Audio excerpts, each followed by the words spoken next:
بسم اللہ الرحمن الرحیم۔ مسائل کی مجلس میں جمعے کی نماز سے متعلق بات شروع ہوئی تھی۔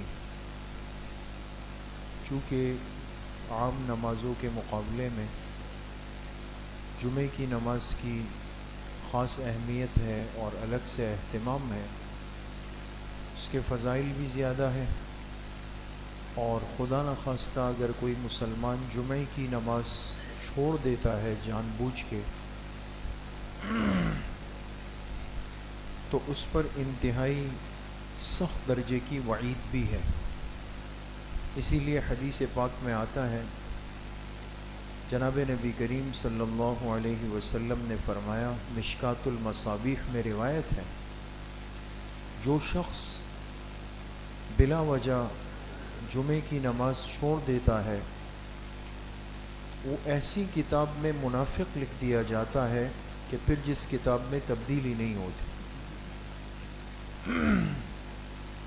کتنی خطرے کی بات ہے، اور انسان کو کتنا ڈرنا چاہیے کہ خدا نخواستہ مجھ سے جمعے کی نماز بلا عذر، بلا سبب اور بلا وجہ رہ جائے۔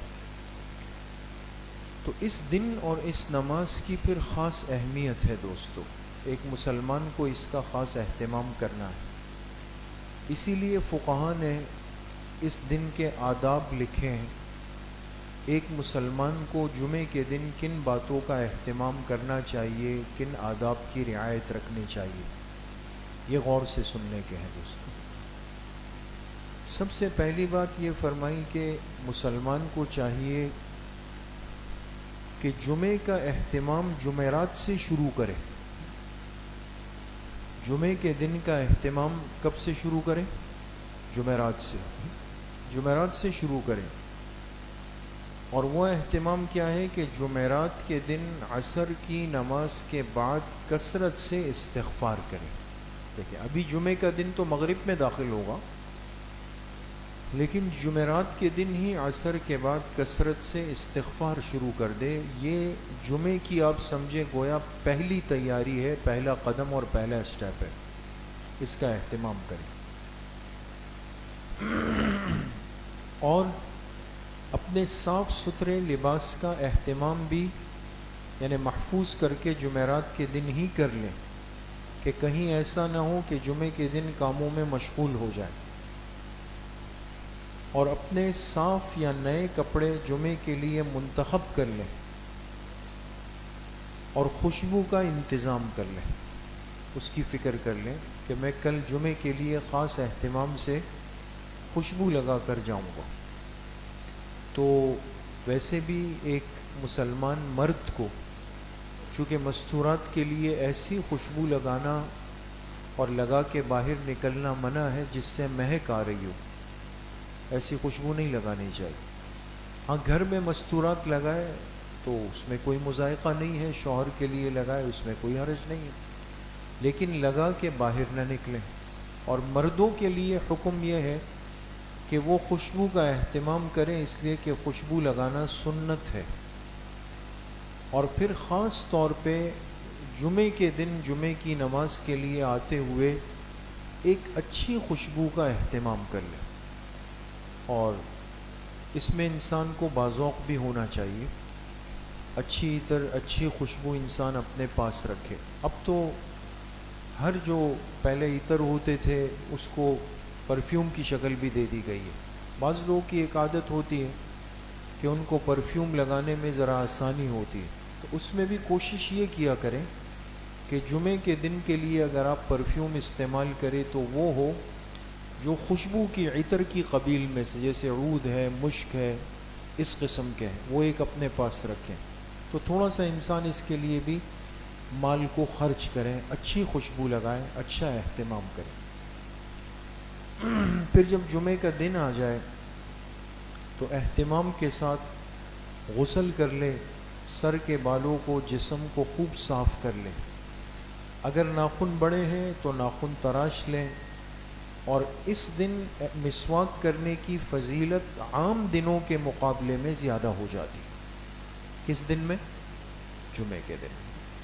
تو مسواک ویسے ہی کرنی ہے ہر نماز کے ساتھ، لیکن جمعے کے دن جمعے کی نماز کے لیے مسواک کا اہتمام اور زیادہ ہو، اس کی فضیلت بڑھ جاتی ہے۔ اس کے بعد پھر کوشش کریں کہ جس مسجد میں جمعہ پڑھنے کا ارادہ ہو وہاں جلد از جلد پہنچ جائے، یعنی وقت سے پہلے چلا جائے، اس لیے کہ جو شخص جتنا پہلے مسجد میں پہنچتا ہے جمعے کی نماز کے لیے اس کو اتنا ہی زیادہ ثواب ملتا ہے۔ حدیث پاک میں آتا ہے، جناب نبی کریم صلی اللہ علیہ وسلم نے فرمایا کہ جس مسجد میں جمعے کی نماز ہوتی ہے اللہ تعالیٰ کی طرف سے فرشتے مقرر ہوتے ہیں جو اس مسجد کے دروازے پہ آ کر کھڑے ہو جاتے ہیں، اور ان فرشتوں کے ہاتھ میں ایک رجسٹر ہوتا ہے لکھنے والا، پھر جو سب سے پہلے آتا ہے وہ اس کا نام لکھتے ہیں، پھر دوسرے کا، اس طرح درجہ بدرجہ سب کے نام لکھے جاتے ہیں۔ جو سب سے پہلے آیا اس کو ایسا ثواب ملتا ہے جیسے کہ اللہ کے راستے میں اونٹ قربان کرنے والے، سب سے پہلے والے۔ پھر جو دوسرے نمبر پہ آئے اس کو اتنا اجر ملتا ہے جیسے اس نے گائے قربان کی، اور پھر ایسا ہے جیسے اس نے کوئی مینڈھا یا بکرا قربان کیا، اور پھر ایسا ہے جیسے اللہ کے لیے مرغی ذبح کی ہو، اور پھر ایسا ہے کہ جیسے کسی نے اللہ کے راستے میں انڈا صدقہ کیا ہو۔ یہ آخری درجہ ہے، یہ فرشتے لکھتے ہیں اس میں۔ پھر جب خطیب خطبہ شروع کر دیتا ہے، خطبہ شروع ہو جاتا ہے تو فرشتے اپنے رجسٹر بند کر لیتے ہیں اور مسجد میں آ کر خطبہ سننے کے اندر مشغول ہو جاتے ہیں۔ بات سمجھ گئے؟ تو اس سے اندازہ لگائیں اور یہ سوچیں ہم سب کے فرشتوں کے رجسٹر میں نام اسی وقت آ سکتا ہے جب تک خطبہ شروع نہ ہوا ہو۔ جب خطبہ شروع ہو گیا دوستو تو پھر تو رجسٹر ہی بند ہوگا، آ تو جائیں گے مسجد میں، نماز بھی ہو جائے گی، لیکن یاد رکھیں اس جمعے کے دن ہمارا فرشتوں کے رجسٹر میں نام نہیں ہوگا، اس لیے اس غفلت، اس کمزوری کو دور کرنا چاہیے۔ اسی طریقے سے فرمایا کہ جمعے کی نماز کے لیے کوشش کریں کہ مسجد تک پیدل جائیں۔ کیوں؟ اس لیے کہ ترمذی شریف میں روایت ہے، جناب نبی کریم صلی اللہ علیہ وسلم نے فرمایا جو شخص جمعے کی نماز کے لیے پیدل چل کر جاتا ہے ہر قدم پر اس کو اتنا اجر ملتا ہے جیسے اس نے 1 سال کے روزے رکھے ہوں۔ ایک قدم پر اتنا اجر ملتا ہے جیسے اس نے 1 سال کے روزے رکھے۔ تو اب اس سے اندازہ لگائیں، کوئی 10 قدم چل کے آیا تو کتنے سال ہو گئے؟ 10 سال ہو گئے۔ 100 قدم آ گئے تو 100 سال۔ اور یہ صرف مقصد یہ کہ الفاظ نہیں ہے، اس کائنات کی سب سے پاکیزہ ہستی کی احادیث ہے، زبان مبارک سے نکلے ہوئے کلمات ہیں جس کے یقینی ہونے میں کوئی شک نہیں۔ اسی طریقے سے فرمایا کہ جمعے کے دن نماز سے پہلے یا جمعے کی نماز کے بعد سورۃ الکہف پڑھنے کا التزام کریں۔ سورۃ الکہف ہے نا، جمعے کے دن پڑھی جاتی ہے۔ اچھا، اب اس کے پڑھنے کا وقت تو شروع ہو جاتا ہے جمعرات کے دن کی مغرب سے۔ جیسے ہی جمعرات کے دن مغرب ہو گئی تو جمعے کا دن شروع ہو گیا، تو سورۃ الکہف کی تلاوت ہو سکتی ہے، لیکن اس کا جو افضل وقت ہے وہ یہ ہے کہ فجر کی نماز کے بعد سے جمعے کی نماز سے پہلے تک اس درمیان میں جو پڑھا جائے یہ سب سے افضل وقت ہے۔ اور حدیث پاک میں آتا ہے جو جمعے کے دن سورہ کہف پڑھتا ہے تو اللہ پاک اس کے لیے آسمان تک ایک نور قائم فرما دیتے ہیں، اور گزشتہ جمعے سے اس جمعے تک کے جتنے صغیرہ گناہ ہوتے ہیں وہ اللہ پاک سب کے سب معاف فرما دیتے ہیں۔ اور فرمایا قیامت کے دن، قیامت سے پہلے جو دنیا میں سب سے بڑا فتنہ آنے والا ہے، فتنہ دجال، سورۃ الکہف کی تلاوت کرنے والا فتنہ دجال سے محفوظ رہتا ہے۔ اس لیے اس صورت کی تلاوت کا بھی معمول ہو، اہتمام ہو۔ اب یہ سستی بھی ہم میں بہت زیادہ آ گئی، نہ پہلے مسجدوں میں ہوتا تھا وقت سے پہلے لوگ پہنچے ہوئے ہیں، صف اول میں بیٹھے ہوئے ہیں، سورۃ الکہف کی تلاوت ہو رہی ہے، سب چیزیں تھیں۔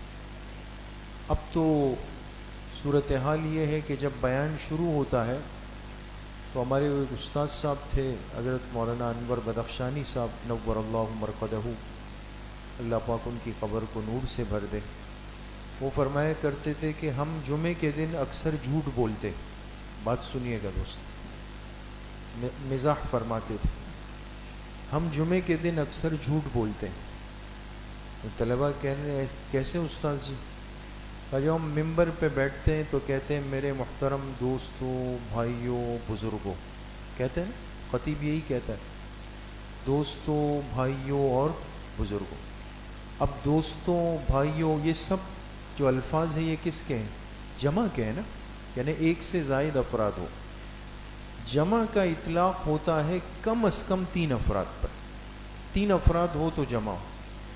تو استاد جی فرماتے تھے کہ ایک امام صاحب ہوتا ہے، ایک مؤذن اور ایک مقتدی، تو جمع تو نہیں ہوئی، کام جھوٹ بولتے ہیں۔ تو بیان کے شروع کی تو یہ حالت ہوتی ہے، ہر جگہ نہیں، اللہ کا شکر ہے کراچی میں ایک ماحول ہے، لوگ فکر کرتے ہیں، لیکن بعض جگہوں پہ بڑی عجیب صورتحال ہوتی ہے اور ایسا نہیں ہونا چاہیے۔ ہمارا عمومی مجمع وہ آدھے بیان کے بعد آنے کا مزاج بنا چکا ہے، آدھا بیان گزر چکا ہوتا ہے 15-20 منٹ، اور بڑا مجمع جو ہے وہ تو اس وقت آتا ہے جب نماز کھڑی ہو رہی ہوتی، جلدی جلدی بھاگتے ہوئے صف میں جگہ مل جائے۔ تو ہفتے کے 7 دنوں میں ایک دن ایسا تھا جس میں آپ 20-25-30 منٹ کی کچھ بات سن لیں، وہ بھی ہم نے چھوڑ دی۔ اس کا نقصان یہ ہے کہ ابھی ہمیں پتہ ہی نہیں ہے کہ بھئی کیا آنے والے دن کون سے ہیں، گزرے ہوئے دن کون سے ہیں، گرمی شروع ہو گئی اس کے لیے کیا احکامات ہیں، کیا دعائیں کرنی چاہیے، ہمارے لیے اس موسم میں خیر ہے یا نہیں ہے، یہ سب باتیں ہیں دوست۔ اس اتوار کے بیان میں بات ہوئی نا دوستو، اصلاحی مجلس میں اگر کوئی ساتھی موجود تھا تو پورا بیان اسی پر ہوا کہ گرمی کے موسم سے ایک ایمانی زندگی کے کیا تقاضے ہیں ہمارے جڑے ہوئے، یہ ساری باتیں رہ جاتی ہے دوستوں۔ تو اس لیے بہرحال کوشش یہ ہو کہ ہم جمعے کے دن وقت سے پہلے آئے، صف میں بیٹھ کے سورۃ الکہف تسلی کے ساتھ ہم پڑھ لیں، اور اس کے ساتھ ساتھ فرمایا کہ جمعے کے دن درود شریف پڑھنے کا ثواب باقی دنوں سے کئی گنا زیادہ ہے جمعے کے دن۔ تو اس لیے جمعے کے دن یہ بھی اہتمام ہو کہ ہم کثرت کے ساتھ درود شریف پڑھیں، کم سے کم 3 تسبیحات ضرور پڑھیں، ورنہ کوشش یہ کریں جو ہمارے بزرگوں نے لکھا ہے کہ جمعے کے دن عصر کے بعد بیٹھ کر تسلی سے 1000 مرتبہ درود شریف اپنی جگہ بیٹھے بیٹھے پڑھ لیں، نہیں تو 500 مرتبہ، نہیں تو پھر 300 مرتبہ۔ یہ وہ زندگی کے اعمال اور معمولات ہیں جن کی بڑی برکتیں ہیں دوستو۔ آج ان کو ہم نے ایک ایک کر کے مائنس کیا، ایک ایک کر کے نکال دیا، لے دے کے آ کے فرض نماز اور سنت موقدہ پہ کھڑے ہو گئے۔ اب نہ نوافل ہے، نہ تلاوت ہے، نہ تسبیحات ہے، نہ درود شریف ہے، نہ سورۃ الکہف ہے، نہ دعاؤں کا اہتمام ہے، نہ جمعے کے لیے وقت سے پہلے آنا ہے۔ اسباب برکت خود ہٹا کر کہتے ہیں برکت نہیں، اسباب تو خود ہم نے ختم کیے۔ اس لیے ان چیزوں کو زندگی میں لانے کی ضرورت ہے۔ کون کون کوشش کرے گا؟ انشاءاللہ سب کریں گے۔ اللہ پاک مجھے بھی آپ سب کو صحیح عمل کی توفیق نصیب کر دے۔ اچھا، دعا سے پہلے جیسے آپ حضرات کے علم میں ہے کہ آج ہمارے پاکستان کے بہت بڑے علمی شخصیت شیخ الحدیث، شیخ الکل حضرت مولانا محمد ادریس صاحب نور اللہ مرقدہ کی شہادت کا المناک اور افسوسناک حادثہ ہوا، اور ہمارے ہاں حضرت 3 سال قبل ختم بخاری شریف پہ تشریف بھی لائے تھے، بخاری شریف کی آخری حدیث کا درس دیا، اور اس کے بعد بھی رابطہ رہا۔ تو بہت بڑی ہستی تھی، اور سمجھتے ہیں کہ قوم کا، ملک کا بہت بڑا نقصان ہو گیا۔ ہمیں تو چونکہ ان چیزوں کی قدر اور احساس نہیں ہے، ایک نارمل میسج کی طرح پڑھ کے کہ چلیں جی ہو گیا، لیکن بہت بڑا نقصان ہو چکا ہے۔ بہرحال ان کا ایک حق ہے ہم سب پر، تو ساتھ ہی 1 مرتبہ سورہ فاتحہ اور 3 مرتبہ سورہ اخلاص پڑھ لیں، اول آخر 3 مرتبہ درود شریف، تو حضرت کے لیے رفع درجات کے لیے ایصال ثواب بھی کر لیں۔ اللہم صلی اللہ۔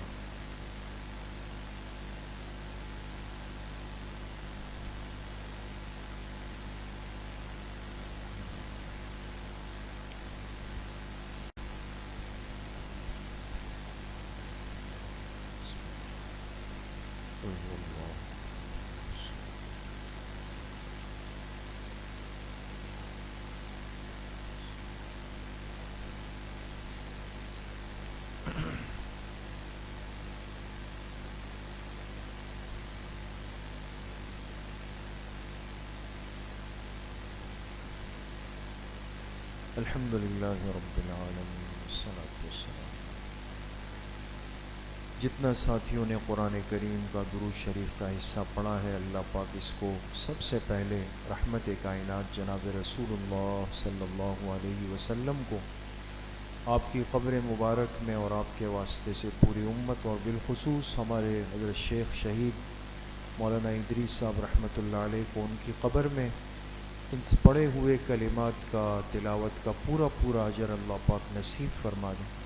ان کی شہادت کی برکات اللہ پاک پورے پاکستان کو، یہاں کے مسلمانوں کو، تمام امت مسلمہ کو اللہ پاک نصیب فرما دیں۔